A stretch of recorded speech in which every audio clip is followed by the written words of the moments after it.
Good morning friend.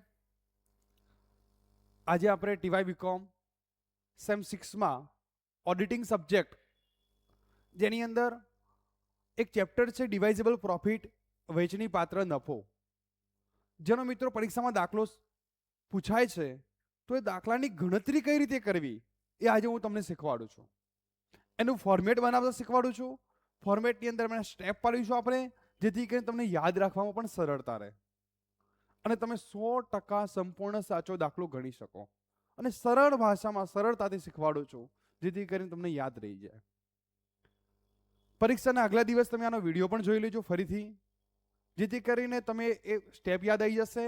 અને આજ જે વિડીયો બનાવું છું, આજે જે લેક્ચર છે એની અંદર પાછલા યુનિવર્સિટીની પરીક્ષામાં પૂછાયેલા દાખલા પણ આપણે આવરી લેશું.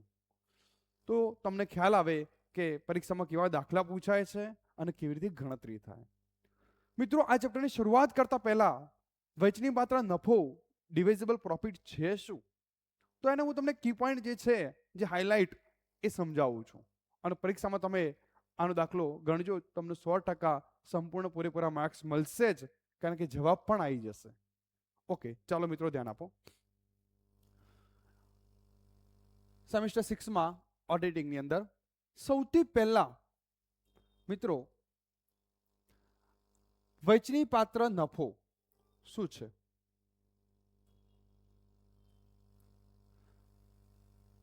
વહેંચણી પાત્ર નફો એટલે શું?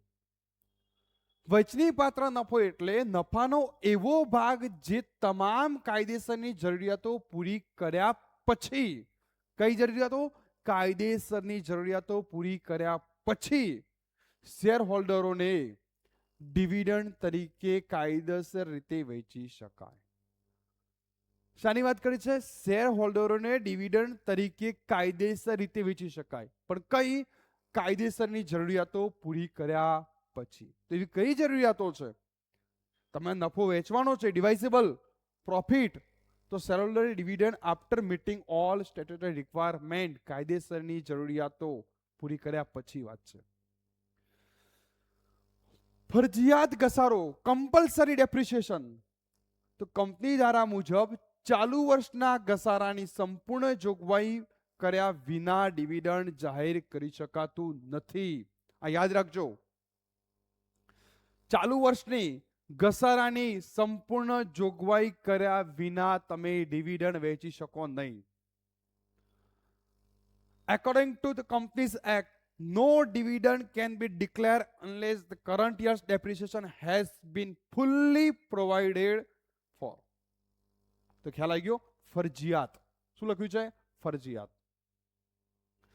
પાછલા વર્ષનો બાકી ઘસારો, એરિયર્સ ઓફ ડેપ્રિસિએશન, પાછલા વર્ષનો બાકી ઘસારો. અગાઉના વર્ષમાં જે ઘસારાની જોગવાઈ કરવામાં આવી ન હોય, એટલે બાકી ઘસારો હોય, તેમને ડિવિડન્ડ જાહેર કરતા પહેલા ચાલુ વર્ષના નફામાંથી બાદ કરવામાં આવે છે. શું કરવામાં આવે છે? ચાલુ વર્ષના નફામાંથી બાદ કરવામાં આવે છે.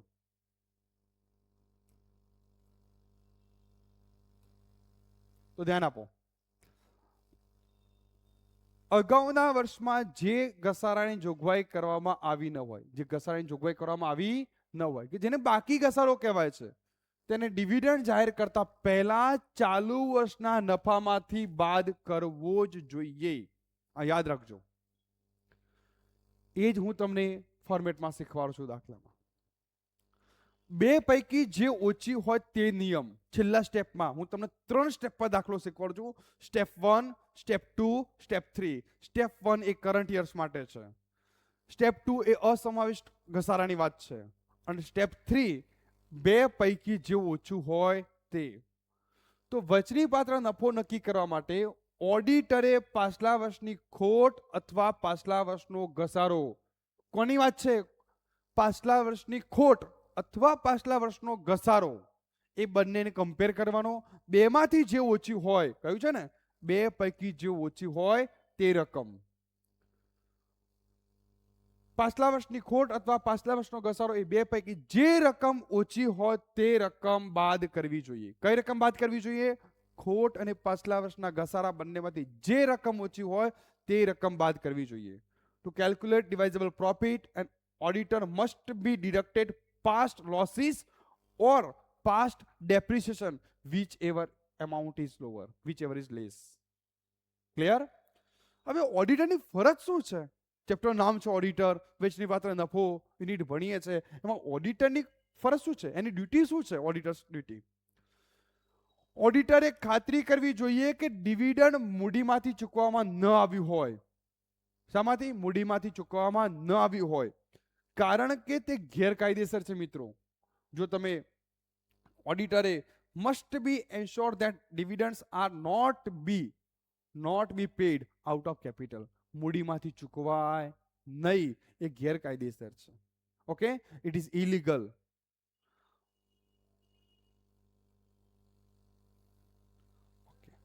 સારાંશ જુઓ મિત્રો.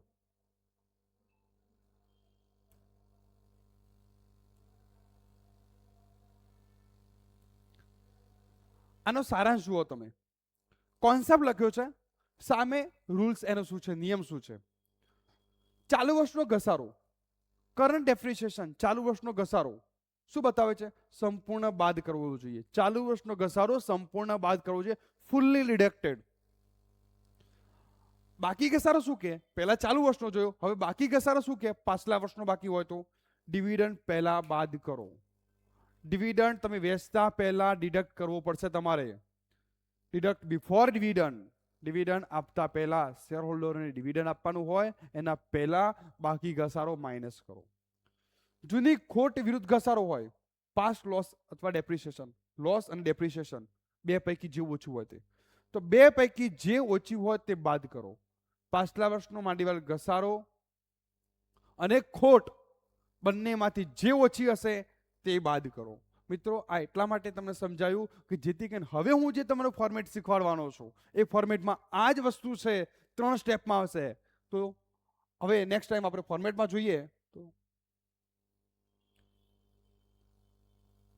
જુઓ મિત્રો, આપણું ફોર્મેટ અને 3 સ્ટેપમાં વેચ્યું છે. જુઓ મિત્રો,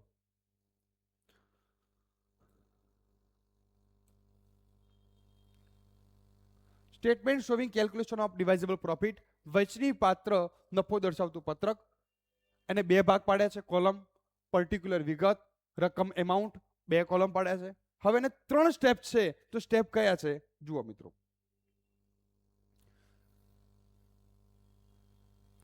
આ છે આપણું સ્ટેપ 1.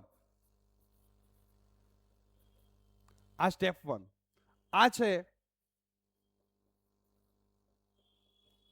સ્ટેપ 2 અને આ છે સ્ટેપ 3. ચલો, 3 સ્ટેપ છે. સ્ટેપ 1 કરંટ યર્સ, ચાલુ વર્ષનો. મિત્રો જુઓ, ચાલુ વર્ષનો ઘસારા પહેલાનો નફો, profit for the current years before depreciation. ચાલુ વર્ષનો ઘસારા પહેલાનો નફો માઇનસ ચાલુ વર્ષનો કાયદા મુજબનો ઘસારો. નફામાંથી ઘસારો બાદ થશે.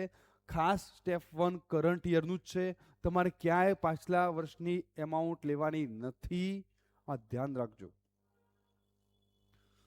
સ્ટેપ 2 પાછલા વર્ષનો બાકી અથવા અસમાવિષ્ટ ઘસારો.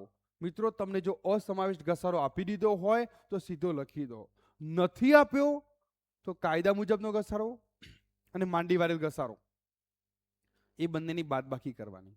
અહીંયા મેં લખ્યું છે સૂત્ર કે અસમાવિષ્ટ ઘસારો કઈ રીતે શોધાય?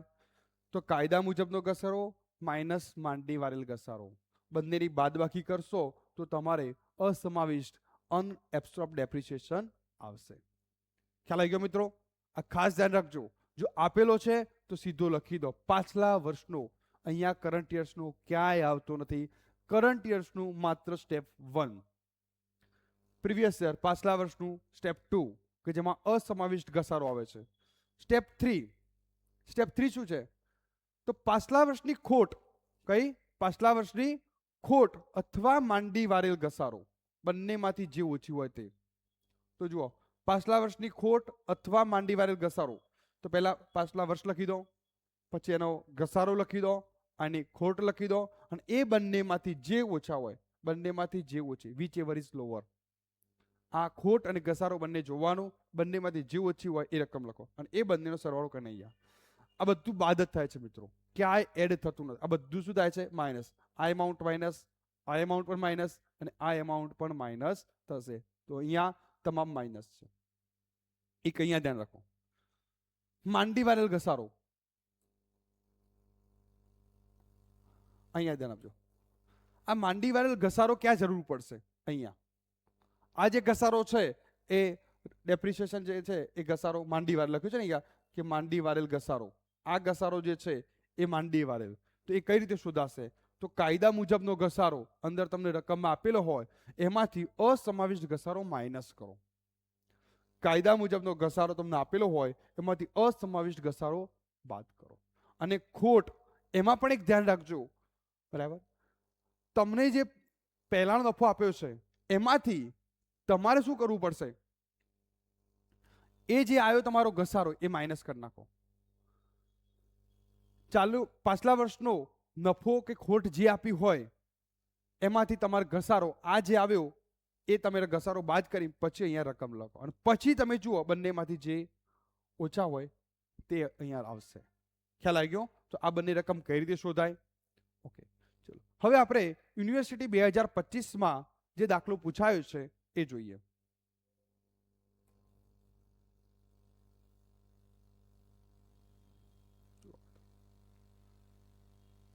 જો મિત્રો, university 2025 HNGU north Gujarat Hemchandracharya north Gujarat યુનિવર્સિટીમાં પૂછાયેલો દાખલો છે.